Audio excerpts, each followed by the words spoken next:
जौहर university मामले में आजम खान को बड़ी राहत मिली है। हाई कोर्ट ने जौहर यूनिवर्सिटी के मेन गेट को तोड़ने के अहकामात पर फौरी रोक लगा दी है। इलाहाबाद हाई कोर्ट ने जिला जज के अहकामात पर रोक लगाई है और हाई कोर्ट ने पूरे मामले पर रियासती हुकूमत से जवाब तलब किया है। दरअसल पूरे मामले की अगली समाअत अब 4 अक्टूबर को होगी। एक बड़ी राहत भरी खबर है आजम खान के लिए। इस वक्त की सबसे बड़ी खबर उत्तर प्रदेश की सियासत से जुड़ी हुई भी खासतौर पर और समाजवादी पार्टी से जुड़ी हुई भी, जिसमें जौहर यूनिवर्सिटी मामले में आजम खान को बड़ी राहत मिली है। हाईकोर्ट ने जौहर यूनिवर्सिटी के मेन गेट को तोड़ने के अहकामात पर फौरी रोक लगा दी है। इलाहाबाद हाईकोर्ट ने जिला जज के अहकामात पर रोक लगाई है और हाईकोर्ट ने मामले में रियासती हुकूमत से जवाब तलब किया है। मामले की अगली समाअत 4 अक्टूबर को होगी। उन्होंने ऑर्डर पास किया, डिस्ट्रिक्ट जज के ऑर्डर को स्टे कर दिया और कहा कि अक्टूबर तक ये गेट नहीं तोड़ा जाएगा। 2 हफ्ते का काउंटर का समय दिया और उसमें 1,63,00,000 रुपया जुर्माना लगाया गया था।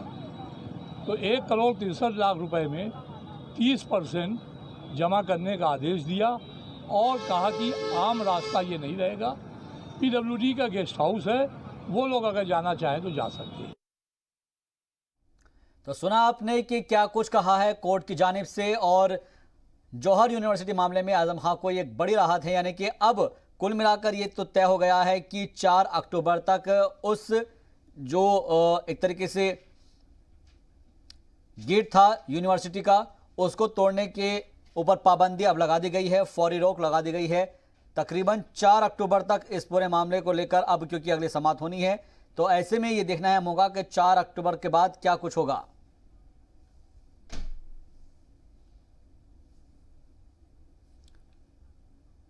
और इस खबर पर ज्यादा जानकारी के साथ जी मीडिया नुमाइंदे मोहम्मद गुफरान हमारे साथ जुड़ गए हैं, सीधे उनका रुख कर रहे हैं।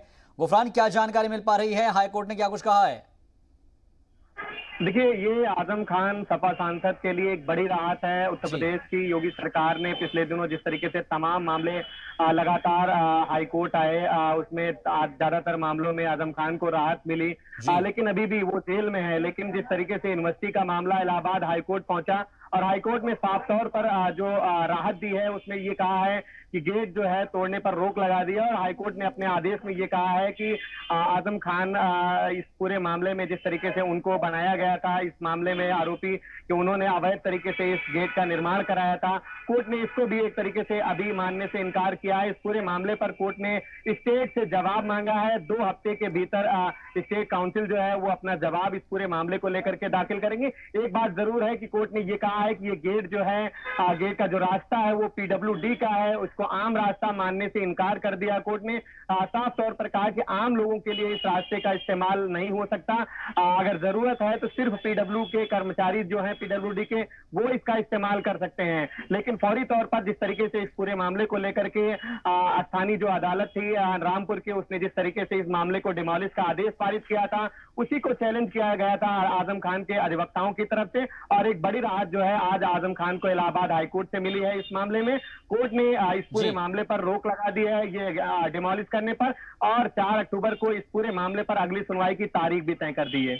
ये बहुत अहम जानकारी आप दे रहे हैं गुफरान, और हम आपसे ये भी समझना चाहेंगे कि इसके बाद से समाजवादी पार्टी की तरफ से कोई रिएक्शन आया है या फिर आजम खान की तरफ से या उनके जो घर वाले हैं उनकी तरफ से कोई इसके ऊपर कोई रिएक्शन आया है? देखिए, निश्चित तौर पर आजम खान के लिए ये एक बड़ी राहत मानी जा रही है। समाजवादी पार्टी के नेताओं में इस बात को लेकर के खुशी भी है। उनका ये मानना है कि सरकार उत्पीड़न के नजरिए से इस पूरी कार्रवाई को अंजाम दे रही है, लेकिन लगातार कोर्ट में जब मामले आ रहे हैं तो कोर्ट में वो डिफेंड नहीं कर पा रहे हैं, कोर्ट में एक तरीके से वो मामले स्टैंड नहीं कर रहे हैं। लगातार ज्यादातर मामलों में आजम खान को कोर्ट से राहत मिली है, तो इसको एक तरीके से सरकारी उत्पीड़न माना जा रहा है समाजवादी पार्टी के नेताओं की तरफ से। लेकिन इस मामले में जिस तरीके से आजम खान को राहत मिली है, निश्चित तौर पर आने वाले दिनों में उनके समर्थकों के लिए, खास करके समाजवादी पार्टी के लिए एक बेहतर वो माना जा रहा है, क्योंकि आने वाले दिनों में तमाम मामले और भी हाईकोर्ट आ चुके हैं, चुनाव भी नजदीक है, तो सियासत के नजरिए से भी इस फैसले को भी देखा जा रहा है। और गुफरान, क्योंकि हमने देखा है कि पिछले दिनों हाल ही के अंदर कोर्ट की तरफ से यह कहा गया था, सुप्रीम कोर्ट की तरफ से खासतौर पर, कि 4 हफ्ते के अंदर वो तमाम मामले जो है उनको पर सुनवाई की जाए, उनकी क्या प्रोग्रेस रिपोर्ट है उसको बताया जाए, क्योंकि सीधे तौर पर जो जो पैन कार्ड वाला मामला था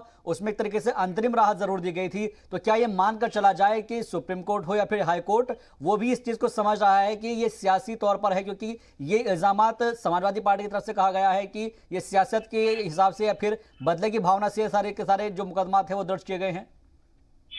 देखिए, निश्चित तौर पर जिस तरीके से उत्तर प्रदेश में योगी सरकार आती है, उसके बाद लगातार एक के बाद आजम खान के ऊपर 100 के करीब मुकदमे दर्ज हो जाते हैं। इससे साफ जो इशारा है उनके समर्थकों का, उनके पार्टी के लोगों का, वो यही आरोप है कि सरकारी उत्पीड़न के तहत ये सारे मामले दर्ज किए गए। ज्यादातर मामले हाईकोर्ट में स्टैंड नहीं किए, निचली अदालतों में जरूर एक तरीके से दबाव के कारण माना ये जा रहा था कि दबाव के कारण वो वहां पर आदेश पारित करा लिए गए, लेकिन हाईकोर्ट आए तो उन मामलों को यहाँ पर एविडेंस के तौर पर प्रूफ नहीं किया गया है। सारे मामलों पर हाईकोर्ट से राहत, ज्यादातर मामलों में लगभग 88 मामले हमने खुद इलाहाबाद हाईकोर्ट में देखे थे जहां पर हाईकोर्ट ने उनको राहत दी थी। उसके अलावा कुछ मामले बाद में आए जिसके कारण उनकी जमानत रिहाई के जो रास्ते थे वो थोड़ा सा मुश्किल हुए, लेकिन सुप्रीम कोर्ट में भी जब मामले गए तो उन मामलों में सुप्रीम कोर्ट में भी कहीं ना कहीं से आजम खान को राहत मिली।